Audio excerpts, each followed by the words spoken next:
I'm Andy, and this is my miniature G.I. Joe collection. There was a time about 5 or 6 years ago when I could have gone in a couple of different directions as far as my collector interests. I love G.I. Joe. I always have, ever since I was a kid, and Star Wars has always competed with that at the same time, essentially, all the way through, even through adulthood. I've loved them both equally as though they were my own. But there was a point about 5 or 6 years ago when I kind of decided I had to go with one or the other, and I probably couldn't afford to do both if I really wanted to make a collection out of it. This was my own personal dichotomy. And so what you see now as a Star Wars collector room could very easily have been a G.I. Joe room.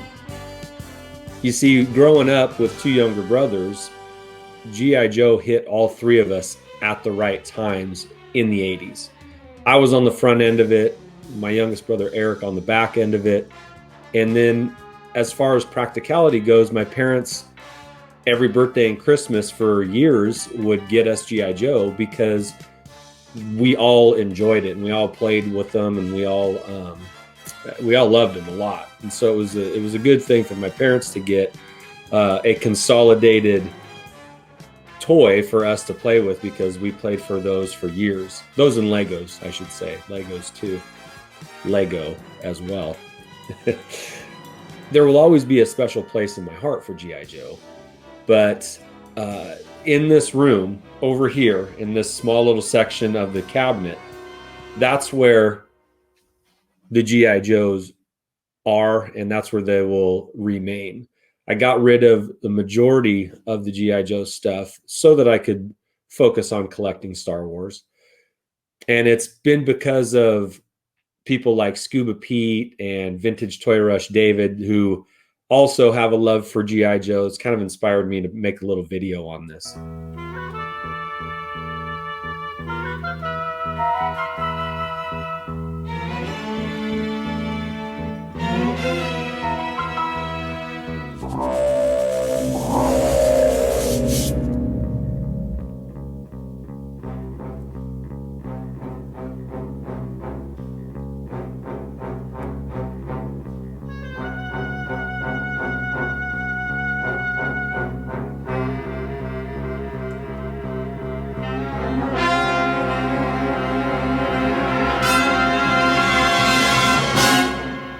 What I still have, I will never get rid of, because it is mine and my brother's. This isn't things that I've gotten after the fact. These are just the ones that survived.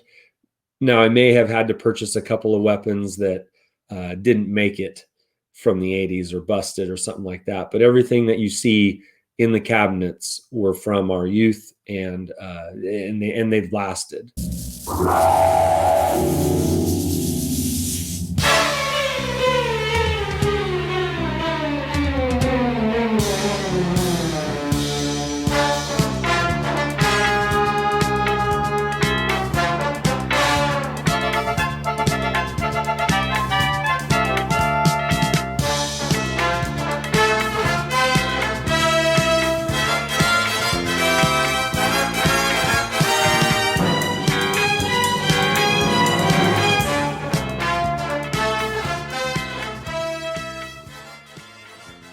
Like, I remember rolling our Jeeps off the stairs, down the stairs, just to, with guys in them, and they'd fly out. And there are some things that we needed to buy 3 of because we beat them up pretty good.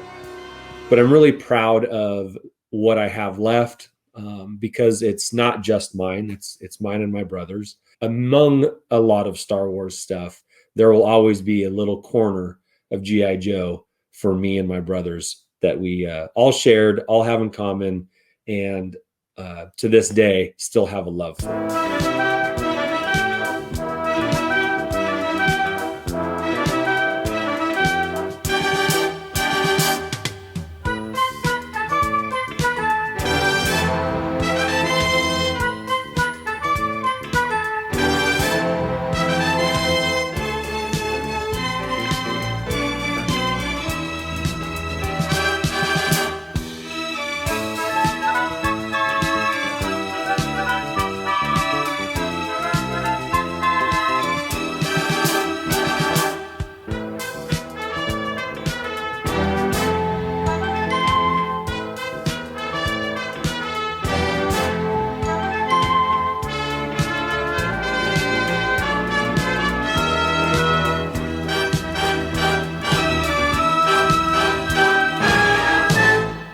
I do have one collector story that is worth mentioning to you guys. And that's when I kind of had decided that I was going to unload a lot of the G.I. Joe stuff that I had so that I could pursue more Star Wars collecting. I got rid of a lot of it in one deal. And it was a trade that I made, and it was a lopsided trade. A guy I know that lived down in Portland, he had this, and I really wanted it. And he's the G.I. Joe collector as well. So I gave up the majority of the G.I. Joe stuff that I had to get this. And like I said, I gave up more than I needed to. But he walked away feeling good about it, as he should. And I walked away feeling good about it as well, because I don't know how many opportunities I'll have to buy or trade for a carded Boba Fett figure. So that was probably the biggest trade I've ever made up to date. And it was memorable because of the sheer volume of it. I loaded up my truck and gave him a bunch of stuff just so that I could get this. And I have no regrets. And I don't think he does either. So it was a good trade as far as both of us are concerned. Would you have done it?